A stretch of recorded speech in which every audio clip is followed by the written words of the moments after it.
हाँ जी दोस्तों, contract act 1872 अब हम शुरू कर रहे हैं। ये पहला चैप्टर है आपका। कॉन्ट्रैक्ट एक्ट 1872 के अंदर जो भी आपको प्रिंसिपल, कॉन्सेप्ट्स, रूल्स समझने हैं वो सब कुछ धीरे धीरे समझ आते रहेंगे। लेकिन एक बार बस इंडेक्स देख लेते हैं कि कॉन्ट्रैक्ट एक्ट 1872 में हमें क्या क्या पढ़ना है। देखिए दोस्तों, कॉन्ट्रैक्ट एक्ट 1872 में ए से लेकर एच तक का आपका ये अपना पूरा सिलेबस है। कॉन्ट्रैक्ट एक्ट 1872 में काफी टॉपिक्स हैं जो यहां पर लिस्ट में नहीं लिखे। इसका मतलब ये हुआ कि शायद वो कोर्स में नहीं है, और आपने बिल्कुल सही समझा, वो सीएमए इंटरमीडिएट में आपको मिलेंगे। मैंने आपको अभी इंट्रोडक्शन में समझाया कि सीएमए फाउंडेशन में भी ये चैप्टर है और इंटरमीडिएट में भी चैप्टर है। ये तीनों चैप्टर जो आपने सुने, कॉन्ट्रैक्ट, सेल, नेगोशिएबल और इवन एथिक्स भी, ये चारों की चारों चीजें आपको इंटर में दोबारा मिलेंगी। तो इंटर में भी ये वाले जो कॉन्सेप्ट्स हैं, ये वाले जो रूल्स हैं, ये तो अप्लाई होते ही हैं। इनके आगे के एडवांस्ड रूल भी आपको सीएमए इंटरमीडिएट में मिलेंगे। तो अब कॉन्ट्रैक्ट एक्ट 1872 नाम का चैप्टर हम शुरू कर रहे हैं। प्लीज मेरी बात मानिएगा, मैंने एक बहुत प्यारा नियम आपको बताया, go with the flow. Class जैसे घूमे, बस 2-3 लेक्चर्स तक आप वैसे घूम जाइए, बिना ये सोचे कि ये ऐसे पहले ये क्यों बढ़ाया गया और पहले ये क्यों पढ़ाया गया, ये क्या होता है और वो क्या होता है, ये सब कुछ समझ आएगा। सीरियल ऑर्डर केवल मेरे हिसाब से होने दीजिए। मैंने जनरली लॉ के लेक्चर्स देखे हैं, स्टूडेंट चाहते हैं कि पहले ये समझ आए एक्ट क्या होता है, 1872 का मतलब क्या है, कॉन्ट्रैक्ट का मतलब क्या है, लॉ कैसे बनता है, प्रोसेस क्या होता है लॉ बनने का, लॉ किसको बोलते हैं। दोस्तों, मैं आपको प्रॉमिस कर रहा हूं, आपका पास होना मेरे करियर के लिए बहुत जरूरी है। आप फाउंडेशन में पास होंगे तभी मैं इंटर में आपको लॉ पढ़ाऊंगा, आप इंटर में पास होंगे तभी मैं फाइनल में आपको लॉ पढ़ाऊंगा। तो आपका पास होना ही मेरा क्लोजिंग स्टॉक है, तो आपकी ग्रोथ ही मेरी ग्रोथ है। तो आपको यह समझना चाहिए कि जो भी मैं कराऊंगा उसे भरोसे के साथ सीरियल ऑर्डर मेरे हिसाब से चलने दीजिए। चीजें क्या हैं वो मैं बिल्कुल आपको क्लियर कर दूंगा। तो हम आइए अब पहला चैप्टर अपना शुरू कर रहे हैं। कॉन्ट्रैक्ट एक्ट 1872 चैप्टर का नाम है। आइए सबसे पहले कुछ बातें, कुछ सिचुएशंस, कुछ ऐसी चीजें डिस्कस करते हैं जिनको डिस्कस करते समय आपका अच्छे से दिल भी लगेगा और आपको बातें भी समझ आएंगी। देखिए, ये एक कहानी है आपके सामने। ये कहानी कुछ कहती है और बस वो कहानी जो भी कहती है उसके बारे में हमें डिस्कशन करना है। Situation number 1, father promises his son to pay him pocket allowance of ₹500 every month. एक पिता ने अपने बच्चे को वादा करा कि भाई मैं तुझे पॉकेट मनी दूंगा, हर महीने 500 रुपए। बच्चा बेचारा खुश हो गया, बच्चा मासूम, पिता ने वादा करा है, वादा तो निभाएंगे। फादर ने सिखाया था कि वादा तो निभाना ही चाहिए, बट ही रिफ्यूजेस टू पे लेटर। हालत देखें आप, वो पिता जिसने अभी वादा करा था कि मैं 500 रुपए दूंगा, अब वो 500 रुपए देने के वादे से मुकर रहा है। अब वो मना कर रहा है, वो कह रहा है मैं नहीं दूंगा। ही रिफ्यूजेस टू पे लेटर, बाद में मना कर दिया उसने। बच्चा तो बेचारा टीली लीली हो गया, बच्चा तो बेचारा मासूम दुखी हो गया। उसने तो सपने बना रखे थे कि 500 रुपए मिलेंगे तो वैलेंटाइन मना लूंगा मैं। मेरा कहने का मतलब यह है कि फादर ने वादा करने के बाद निभाने से जब मना करा तो बच्चे को दुख हुआ। अब बच्चा चाहता है कि कोर्ट में जाए, अदालत में जाकर जज साहब से कहे, जज साहब, point to be noted my Lord, मेरे साथ अन्याय हुआ है। बच्चा जाकर अदालत में बोले, जज साहब ये हो क्या रहा है, ये बताइए, मेरे पिता ने मुझसे वादा करा और फिर निभाने से मना कर दिया, जेल में डाल दीजिए पिता को मेरे। जज साहब बोले, बेटा ज्यादा नाराज नहीं होते, कोई बात नहीं, घर जाओ, कोई केस वेस नहीं हो सकता। वगैरह कैसे नहीं हो सकता, हमने देखा हिंदी सिनेमा में बहुत अदालतों में केस होते हैं, हर बात पर केस कर देता है आदमी, जरा सी बात की बेइज्जती होती है, लोग कहते हैं मेरी मानहानि हो गई। केस तो होगा जज साहब। जज साहब कह रहे, बेटा घर जाएगा कि पुलिस से भिजवाऊं। बच्चा बेचारा डर के वापिस आ गया अदालत से। कोर्ट ने मना कर दिया, कह रहा जी केस ही नहीं होगी, जज साहब मना कर रहे हैं, केस नहीं चलेगा, ये घर जा बेटा वापिस, इस बात पर केस नहीं होता। बच्चे को टेंशन हो गई, बच्चा कह रहा है ये क्या हो रहा है। केस क्यों नहीं हो सकता? यहां लिखा है the son can not recover pocket money, can not recover the same in court of law as, क्यों नहीं रिकवर कर सकता? ये तो एक सोशल अग्रीमेंट था। क्या होता है सोशल अग्रीमेंट? सोशल अग्रीमेंट होता है घर की बातें, सोशल अग्रीमेंट होता है समाज की बातें, सोशल अग्रीमेंट होता है ऐसी बातें जिन्हें अदालत नहीं ले जा सकते, सोशल अग्रीमेंट होता है आंगन के खेल, सोशल अग्रीमेंट होता है वो बातें जो हमारे घर की चार दीवारी के अंदर ही रह जानी चाहिए और रह ही जाती हैं। अदालत में लेके जाओगे तो अदालत कहेगा नहीं हो सकता ये कोर्ट केस, घर जाओ अपने में निपटाओ, खुद खुद समझ लो, खुद खुद सॉल्व करो ये केस। मेरा कहने का मतलब है दोस्तों कि बच्चा फादर पर केस करना चाहता था तो बच्चे की इंटेंशन तो सही थी ना, उसके साथ तो अन्याय हुआ और वो न्यायालय में जाना चाहता है तो क्या गलत है? अदालत कह रही है कि ये सोशल अग्रीमेंट है।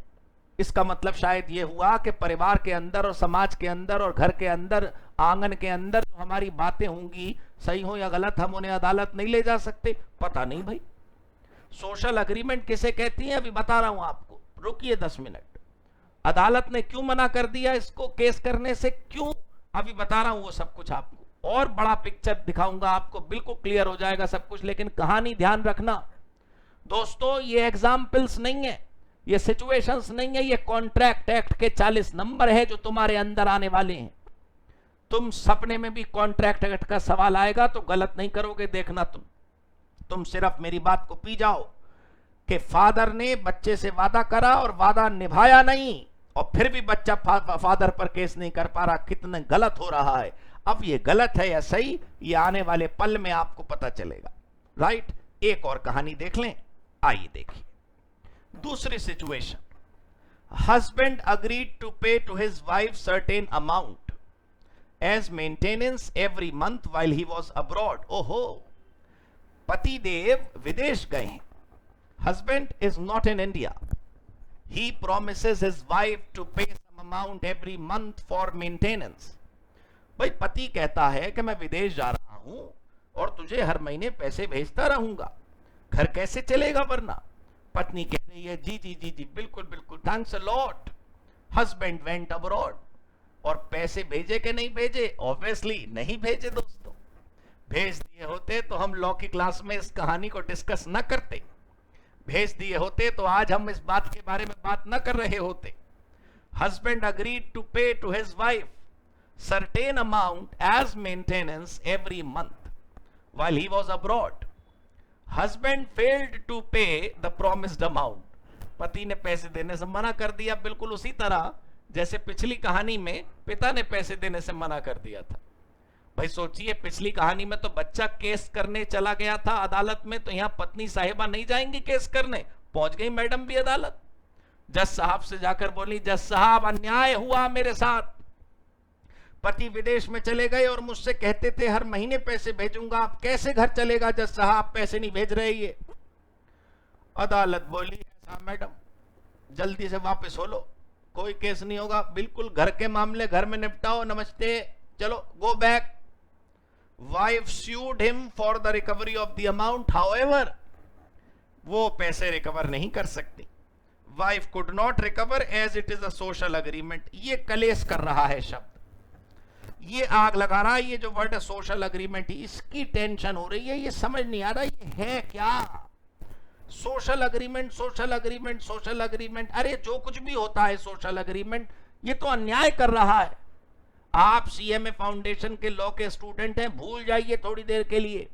अगर आपने ये सोचा पेपर में सवाल कैसा आएगा, मैं राइट आंसर कैसे क्लिक करूंगा, इन कहानियों से मेरा क्या भला होगा, भूल जाओ, पहली क्लास है, समय दो अपने आप को, मुझे, टॉपिक को समझने के लिए, धीरे धीरे सब कुछ समझ आएगा। तुम सिर्फ कहानी का आनंद लो। पति ने पैसे नहीं दिए, पत्नी परेशान हो रही है, आपको टॉपिक और मार्क्स की लगी है, थोड़ा सा समझो पहले। तो सोशल एग्रीमेंट होने की वजह से मैडम सर पर केस नहीं कर सकती, ये वाइफ हस्बैंड पर केस नहीं कर सकती। समस्या ये है कि भले ही सोशल एग्रीमेंट हो, घर की बात, आंगन की बात, अपनी बात, लेकिन गलत तो हुआ। पति ने वादा करने के बाद पैसे देने से मना करा, तो ये गलत तो हुआ, बिल्कुल गलत हुआ। एनीवेज एक और कहानी देखते हैं। सिचुएशन 3, लेखपाल प्रोमिसेस टू पे ₹5 लाख। लेखपाल भाई हैं कोई, उन्होंने अपने बच्चे से कहा, अपने बेटे से कहा, सीए का एग्जाम पास कर ले बेटा, 5 लाख दूंगा, आप लोग सीएमए का कर लो, सीए का एग्जाम पास करने पर 5 लाख दूंगा, ऐसा श्री लेखपाल ने अपने बच्चे से कहा। यहां सीए लिखा है, इसका मतलब ये नहीं कि ये क्लास सीए की है, ये क्लास सिर्फ और सिर्फ सीएमए फाउंडेशन है। Only CMA foundation, only CMA foundation, only CMA foundation, ठीक है। वो दूसरे कोर्स का हल्का सा भी पुट आ जाता है तो बच्चे को शक होने लगता है कहीं ये सीए की क्लास तो नहीं चिपका दी हमें। बिल्कुल नहीं दोस्तों, CMA foundation paper number 3 fundamentals of law and ethics की ये क्लास है। अब बच्चे को तो जोश आ गया, वो कह रहा सीए का एग्जाम पास करने पे 5 लाख मिलेंगे घर से। वाह भाई वाह, बच्चा बेचारा सब कुछ छोड़कर मेहनत करने में लग गया। वो मासूम बिल्कुल कंसंट्रेशन से पढ़ाई करने लगा और सीए का एग्जाम पास कर गया। पिताजी से जाकर बोला, बाबूजी मेरे 5 लाख। बाबूजी कह रहे, बेटा रात गई बात गई, कोई पैसे नहीं मिलने वाले। On passing the exam the son claims money, लेकिन पिता ने अगर मना कर दिया तो son could not recover as it was a social agreement. अब मुझे नाराजगी हो रही है इस शब्द से, अब हमें बुरा लग रहा है ये शब्द। सोशल अग्रीमेंट ना हो गया, जहर की गोली हो गई। सोशल अग्रीमेंट ना हो गया, अदालत का गेट हो गया जो खुल ही नहीं रहा। अरे आप सोचो, पिता ने पॉकेट मनी नहीं दी, बच्चा केस कर रहा है, केस नहीं हो रहा। पति ने पत्नी को मेंटेनेंस का अमाउंट नहीं दिया, विदेश चला गया, वादा तोड़ दिया और वो केस नहीं हो पा रहा। यहां बच्चे के साथ कितना खिलवाड़ हुआ। मासूम बच्चे को वादा करा गया, बेटा 5 लाख देंगे तुझे, तू बस किसी तरह एग्जाम पास कर ले। और फिर उसके बाद हम उससे कह रहे हैं एग्जाम पास कर ले, और वो एग्जाम पास कर गया, फिर भी पैसे नहीं दे रहे। तो हो तो गलत रहा है। ये है परेशानी मेरी कि मुझे ये समझ नहीं आ रहा कि न्यायालय न्याय क्यों नहीं दे रहा। ये बात भी दिल के किसी कोने में हमें समझ आ रही है, अच्छा लग रहा है, ये बात विश्वास दे रही है हमें कि भाई बात तो सही है, घर की बातें हैं, हर बात अदालत कैसे चली जाएगी। तो मुझे ये समझ नहीं आ रहा ऐसी कौन सी बातें होती हैं जो अदालत जाती हैं और ऐसी कौन सी बातें होती हैं जो अदालत नहीं जाती। कैसे पता चलेगा कि कब अन्याय होने पर न्यायालय में जा सकते हैं और कब अन्याय होने पर नहीं जा सकते। We need to boss understand when can we go to the court and when we cannot go to the court. What is something that is missing here? ये मुझे अब आपको समझाना है। What is missing here? Why these situations are not called contract? आप please समझिए, आपने पढ़ा इस वाली कहानी में कि यहां लिखा है ये सोशल अग्रीमेंट है, दूसरी में भी सुना आपने सोशल अग्रीमेंट है, तीसरी पहली में भी आपने सुना कि सोशल अग्रीमेंट है। यहां पर क्यों नहीं लिखा कि फादर और सन के बीच में कॉन्ट्रैक्ट हुआ, हस्बैंड और वाइफ के बीच में कॉन्ट्रैक्ट हुआ, लेखपाल जी और उनके बेटे के बीच में कॉन्ट्रैक्ट हुआ? तीनों में लिखा है social agreement, social agreement, social agreement. ये सवाल अगर हम लोग समझ गए तब हमारी सीएमए फाउंडेशन लॉ की ये पहली मुलाकात बिल्कुल सफल हो जाएगी। यही तो समझना है दोस्तों हम सबको मिलकर। यही वो बड़ी बात है जो मैं आपको बताना चाहता हूं कि अदालत में हर नाराजगी, हर दुख, हर दर्द, हर परेशानी लेकर नहीं जाया जाता। दो लोगों के बीच में हुआ प्रॉमिस हमेशा अदालत का सब्जेक्ट मैटर नहीं बन पाता। आप प्लीज सोचिए, पति ने पत्नी से वादा करा तेरे बर्थडे पर नेकलेस दिलवाऊंगा बेटा, वो वाइफ को वादा कर दिया कि डायमंड नेकलेस 5 लाख रुपए का दिलवाऊंगा। पत्नी साहिबा का जन्मदिन आया, 5 रुपए का गिफ्ट नहीं दिया। तो अन्याय तो हुआ ना बीवी के साथ, गलत हुआ ना पत्नी के साथ। वादा कैसे तोड़ा पति ने, लेकिन यह अदालत नहीं जा सकता। तो इसका मतलब यह हुआ कि वादे 2 प्रकार के होते हैं। इसका मतलब यह हुआ कि promises are of 2 types. One that can go to the court and second that cannot go to the court. So we need to differentiate, we need to understand. भूल जाना तुम कॉन्ट्रैक्ट चैप्टर पढ़ रहे हो, भूल जाना तुम कि तुम सीएमए फाउंडेशन के हो। मुझे हाफ एन आवर तो दो, आधे घंटे में सब कुछ क्लियर हो जाएगी पिक्चर कि तुम क्या हो, कैसे हो और क्या चल रहा है।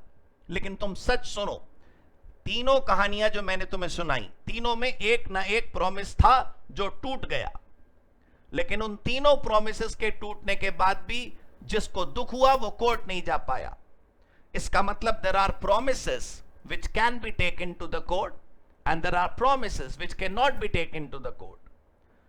हमने पढ़ा तीनों कहानियों में एक कॉमन वर्ड यूज था, सोशल अग्रीमेंट। घर की बातें, समाज के अपने खुद के घरेलू समझौते। इसका मतलब यह हुआ कि अग्रीमेंट्स भी दो प्रकार के होते हैं, agreement which can go to the court and agreement which can not go to the court.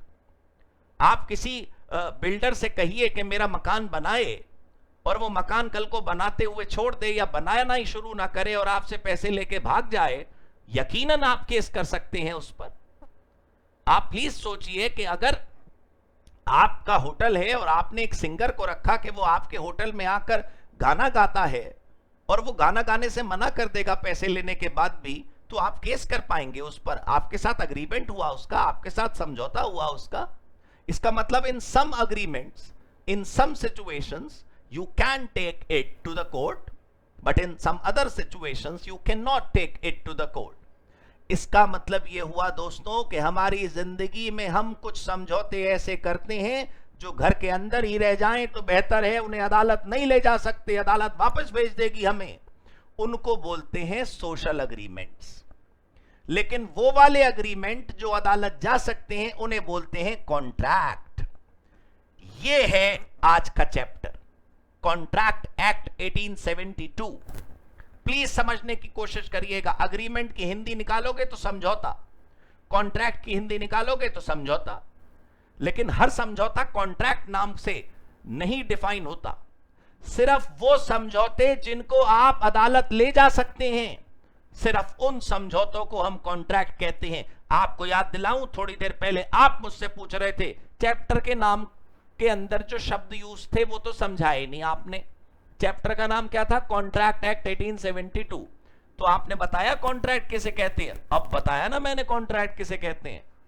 जो तीन कहानियां दोस्तों मैंने आपको बताई, उन तीनों कहानियों में कॉन्ट्रैक्ट नाम की चिड़िया नहीं थी। उन तीनों कहानियों में एक चीज थी, सोशल अग्रीमेंट। ऐसा अग्रीमेंट जिसको आप अदालत तक नहीं ले जा सकते। ऐसे अग्रीमेंट जिनको आप अदालत ले जा सकते हैं उनको कहा जाता है क्या? कॉन्ट्रैक्ट। तो अगर कोई आपसे पूछे कि कॉन्ट्रैक्ट किसे कहते हैं, तो बस फिर उससे कहिएगा कि भाई जिंदगी में हम बहुत प्रोमिसेस करते हैं, जिंदगी में हम बहुत अग्रीमेंट्स करते हैं। ऐसे समझौते जिनको कोर्ट में नहीं ले जा सकते वो अग्रीमेंट ही रह जाते हैं, और जिन्हें कोर्ट में ले जा सकते हैं उन अग्रीमेंट्स को अग्रीमेंट नहीं कहते, उन्हें क्या कहते हैं? कॉन्ट्रैक्ट। देखो आप जरा ध्यान से, मैं आपको एक बार वो तीनों कहानियां ध्यान से बताना चाहता हूं। सर इन तीनों कहानियों में, पहली, दूसरी, तीसरी, तीनों सिचुएशंस में एक शब्द जो कॉमन यूज हुआ था, मैं उन पर पहले आपकी दृष्टि ला चाहता हूं कि इधर आप एक तरफ देख लें। अब देखो मैंने सब पुरानी लिखावट मिटा दी है, एक मिनट बस मैं, हाँ अब देखिए आप, सिचुएशन 1 में क्या था? Social agreement. सिचुएशन 2 में क्या था? Social agreement. सिचुएशन 3 में क्या था? Social agreement. और अब मेरा सवाल यह है कि क्या मिसिंग था यहां पर? Why these situations are not called contract? क्योंकि इन तीनों को आप कोर्ट लेकर नहीं जा सकते थे। जिस भी चीज को आप कोर्ट ले जा पाओगे, जिस समझौते को आप कोर्ट ले जा पाओगे उसे बोलेंगे कॉन्ट्रैक्ट, और जिस समझौते को आप कोर्ट नहीं ले जा पाओगे उसे बोलेंगे अग्रीमेंट। देखो आप सब कुछ छोड़ दो, ये देखो आप, व्हाट इज कॉन्ट्रैक्ट? कॉन्ट्रैक्ट किसे कहते हैं? The term contract is defined under section 2H of the Indian contract act 1872। ये जो यहां पर लिखा है सेक्शन नंबर, इसका क्या मतलब है? और ये जो यहां पर लिखा है कॉन्ट्रैक्ट एक्ट 1872, इसका क्या मतलब है? मैंने आपको बताया, अभी समय नहीं आया। आप सिर्फ डेफिनेशन पर फोकस करिए, आप सिर्फ इस वर्ड की लाइन पर फोकस करिए जो आपको बता रही है कि कॉन्ट्रैक्ट किसे कहते हैं। आपके चैप्टर का नाम है कॉन्ट्रैक्ट एक्ट 1872 और उसमें जो पहला शब्द है कॉन्ट्रैक्ट, उसका मतलब समझाने के लिए आज मैंने आपको ये वादा लिया है आपसे कि आप मुझसे नहीं पूछेंगे एक्ट किसे कहते हैं और 1872 क्या है।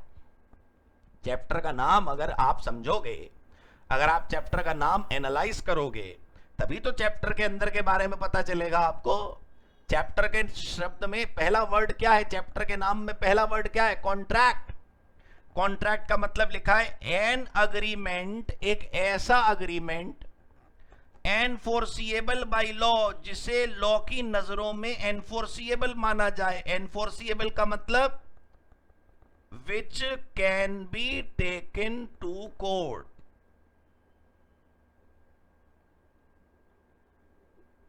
विच can be taken to court, जिसे अदालत ले जा सकें, उससे उस अग्रीमेंट को, उस वादे को, उस समझौते को कॉन्ट्रैक्ट कहते हैं। दोस्तों, अगर किसी मंदिर में जाकर आपने कहा कि मंदिर की मूर्तियों का खर्चा अगले साल मैं उठाऊंगा और आप ना उठाएं तो मंदिर कुछ नहीं कर सकता। तो ये वादा तो है, हो सकता है आप इसे अग्रीमेंट का नाम दे दें, लेकिन क्योंकि ये अदालत नहीं जा सकता इसलिए ये कॉन्ट्रैक्ट नहीं है। तो please focus on 2 words of English language. 1 word is agreement, 1 word is contract. ये चैप्टर कहता है ऐसे अग्रीमेंट्स, ऐसे समझौते जिनको you can take to the court of justice is called contract. अब खेल ये है कि कैसे पता चलेगा कि कौन से अग्रीमेंट कोर्ट जा सकते हैं और कौन से अग्रीमेंट कोर्ट नहीं जा सकते।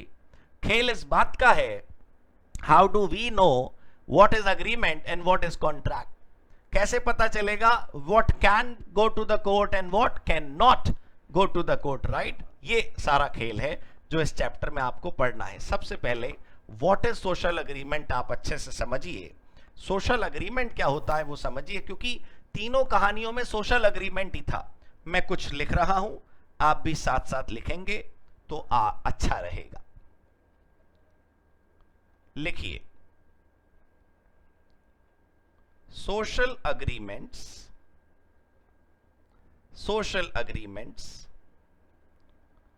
are those agreements which are domestic in nature। भाई सोचो, मानो कि आप और शाहरुख खान दोनों एक ही साथ एक ही स्कूल में पढ़े थे, बिल्कुल लंगोटिया यार हैं आप दोनों, बचपन से साथ हैं।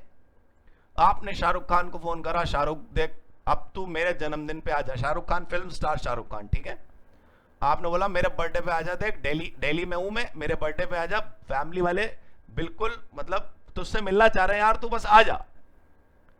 आपका फ्रेंड है शाहरुख, कह रहा ठीक है यार आ जाऊंगा चल पक्का आ जाऊंगा। वो नहीं आया तो आप केस कर लोगे। आया कैसे नहीं तू है, तेरे लिए इतना बढ़िया इंतजाम करवाया था मैंने, इतना खर्चा करा पूरा पार्टी का अरेंजमेंट करने पे, तू आया नहीं। तेरे पे केस करता हूं चल अभी। यू कैन नॉट, क्योंकि वो डोमेस्टिक समझौता है। 10 बार वादा लिया था आपने अपने दोस्त से, पक्का आएगा ना, देख निराश तो नहीं करेगा मुझे, पक्का आएगा ना, नहीं आया फिर। अब अगर सीन 2 करो आप, सीन 2, सीन चेंज। अब शाहरुख खान आपका फ्रेंड नहीं है, आपके पास पैसा बहुत है, आपने शाहरुख खान के मैनेजर को फोन करा, भाई मेरे को मेरे बर्थडे पे शाहरुख खान चाहिए यहां पार्टी में, कितने पैसे लगेंगे। शाहरुख खान के मैनेजर ने बोला इसके तो 1 करोड़ रुपए लगेगा। आपने बोला क्या बात कर दी यार, 2 करोड़ ले लो, लेकिन बुकिंग करो, मेरे बर्थडे पे मेरे को शाहरुख खान यहां चाहिए। बुकिंग हो गई, नहीं आया शाहरुख खान उस दिन, मन नहीं करा उसका, कह रहा मैं नहीं आऊंगा। मैं कह रहा हूं ना नहीं आऊंगा, तो केस हो सकता है ना। हाँ हो सकता है। तो कैसे सिचुएशन बदल गई, पहला वाला है सोशल अग्रीमेंट और दूसरा वाला है कॉन्ट्रैक्ट। देखो आप, social agreements are those agreements which are domestic in nature. These agreements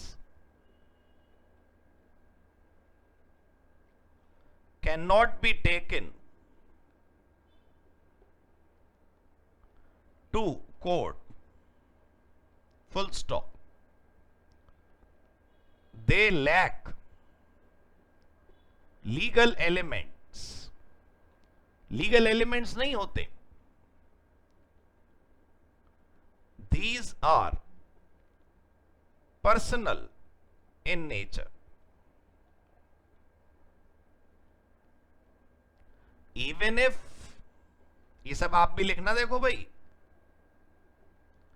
Even if, मैं आपसे ज्यादा नहीं लिखवाऊंगा, आपको वादा करता हूं. शुरू की 1-2 क्लास में लिखवाना इसलिए पड़ता है ताकि कुछ चीजें ऐसी हैं जिनमें आप अटेंटिव होकर अच्छे से समझ पाएंगे.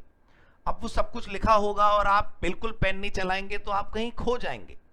कुछ चीजें आप लिख लीजिए मेरे कहने से, बाकी तो सब कुछ आपको लिखा हुआ मिल जाएगा. Even if they are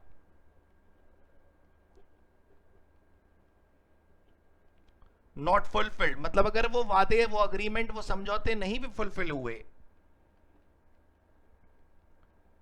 nothing can happen as per law. मतलब अगर आपका वो दोस्त नहीं आया शाहरुख खान, तो कानूनन तो आप उसका कुछ नहीं कर सकते, वो बात अलग है. आप उसे खूब बुरा भला बोलो, आप खूब उसको कुछ भी करो, लेकिन कोर्ट नहीं जा सकते आप.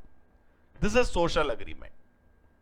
और why social agreement is not a contract? क्योंकि मैंने आपको बताया अभी, क्योंकि लीगल एनफोर्सेबिलिटी नहीं है. अभी आप इस स्लाइड पे अगर हो और पूरा नहीं लिखा है आपने, आप पॉज करके पूरा लिख लो पहले, फिर मेरे आगे के डायलॉग सुन लेना. तो सोशल अग्रीमेंट क्या है, ये बात समझ आ गई हमें. सोशल अग्रीमेंट कॉन्ट्रैक्ट क्यों नहीं है, अदालत में क्यों नहीं ले जा सकते, वो सोशल अग्रीमेंट कॉन्ट्रैक्ट क्यों नहीं है, तो मैंने आपको बताया कि अदालत में नहीं ले जा सकते. और अदालत में क्यों नहीं ले जा सकते, यही चैप्टर के अंदर हमें पढ़ना है. यही सारा खेल है, right. Why social agreement is not contract. एक लाइन में बस छोटा सा आंसर है, बिकॉज, और ये मैंने पिछली स्लाइड में भी लिखवाया है, because it is not enforceable by law. ये लॉ के द्वारा एनफोर्सिएबल नहीं है. एनफोर्सेबल मतलब it means such agreements cannot be taken to the court. इनको आप कोर्ट नहीं ले जा सकते. मैं आपके एग्जाम में जो क्वेश्चंस आए हैं पहले कभी, मैं आपको दिखाऊंगा, आपको देखकर हैरानी होगी. ऐसी ऐसी स्टोरी एग्जाम में आती है कि एक राम था, एक रमेश था, उसने ये करा, उसने ये करा, और अब बताइए क्या इनके बीच में कॉन्ट्रैक्ट था. अगर वो स्टोरी पढ़कर आपको वैसी लगती है जैसी मैंने 3 स्टोरी सुनाई आपको, तो वो सोशल अग्रीमेंट है, उनके बीच में कॉन्ट्रैक्ट नहीं है. आपको बस आइडेंटिफाई करना है. और अगर आपको लगता है कि नहीं सब कुछ सही है इसमें, तो कॉन्ट्रैक्ट हो जाएगा. It means such agreements can not be taken to the court. These lack legal elements. यही लाइन मैंने पिछले वाले क्वेश्चन में भी आपको लिखवाई थी, राइट. कोई आपसे पूछने लगे कि भाई सोशल अग्रीमेंट कॉन्ट्रैक्ट क्यों नहीं होता, तो वो सिर्फ इसलिए नहीं होता ना क्योंकि उसे कोर्ट नहीं ले जा सकते आप. यही बात मुझे आपको समझानी थी. सर पता है आपको, आप मेरे कहने से इन तीनों सिचुएशंस भले ही आपको इजी सी लगे और देखने में आसान सी लगे, लेकिन आप प्लीज इन तीनों को 3-3 बार पढ़ना और इन तीनों पर विचार करना कि इन तीनों में एक पर्सन ने वादा करके वादा तोड़ दिया, लेकिन फिर भी वो कोर्ट में नहीं जा पाए जिसके साथ गलत हुआ. इसका मतलब कुछ चीजें ऐसी होती हैं जिनके होने के बाद ही आप कोर्ट जा सकते हो. कुछ हो सकता है आपको लग रहा हो कि राइटिंग में होना चाहिए था प्रॉमिस, हो सकता है आपको लग रहा हो बदले में कुछ होना चाहिए था कंसीडरेशन. मेरा कहने का सिर्फ इतना मतलब है दोस्तों कि आपको यह क्लियर होना चाहिए कि कब एक अग्रीमेंट बनता है और कब एक कॉन्ट्रैक्ट बनता है. अग्रीमेंट से कॉन्ट्रैक्ट तक का जो सफर है वही हमारी अंडरस्टैंडिंग है इस चैप्टर की. वी नीड टू अंडरस्टैंड कि जो हमारा अग्रीमेंट है, वो अग्रीमेंट अगर सारे लीगल एलिमेंट परफॉर्म करेगा, रखेगा अपने अंदर, सब कुछ सही रहेगा, तभी हम कोर्ट जा पाएंगे. तो अगर आपसे कोई पूछे बिल्कुल मतलब उसमें क्लियर कट लैंग्वेज में कॉन्ट्रैक्ट क्या होता है, तो कहना जी ऐसा अग्रीमेंट, ऐसा समझौता जिसे हम कोर्ट ले जा सकते हैं, ऐसा समझौता जो कोर्ट जा सकता है, बस वो कॉन्ट्रैक्ट होता है. समझौते तो आदमी सुबह से शाम तक करते ही जा रहे हैं. 2 चोरों ने आपस में समझौता करा कि चल बैंक लूटते हैं, इस बार बहुत छोटी छोटी चोरियां हो गई, और वो दोनों चोर जिन्होंने आपस में अग्रीमेंट करा के चल बैंक लूटते हैं, उन दोनों ने क्या करा, बैंक लूटने के बाद एक सारे पैसे लेके भाग गया, दूसरा चोर बेचारा अकेला रह गया। तो वो दूसरा क्या कोर्ट जाकर बोलेगा, जज साहब मेरे पार्टनर ने ना मुझे धोखा दे दिया। जज पूछेगा क्या बिजनेस करा तुमने तुम्हारे पार्टनर के साथ, हम क्या बताएं, बैंक लूटा हमने। अरे हम नहीं जा सकते ना कोर्ट। तो there may be 1000 issues which we need to understand. हमें एनालाइज करना है इस चैप्टर के अंदर कॉन्ट्रैक्ट कैसे बनता है, कौन कौन से अच्छे अच्छे एलिमेंट होने चाहिए जिनको आप लीगल एलिमेंट बोल रहे हो, जिनके बाद कॉन्ट्रैक्ट बनता है। ऐसा क्या है कि जो होना चाहिए लेकिन यहां पर नहीं है, this we need to understand, right. तो चैप्टर को आगे बढ़ाते हैं, पढ़ते हैं अग्रीमेंट क्या होता है और कॉन्ट्रैक्ट क्या होता है, आपको सब कुछ समझ आ जाएगा, ठीक है।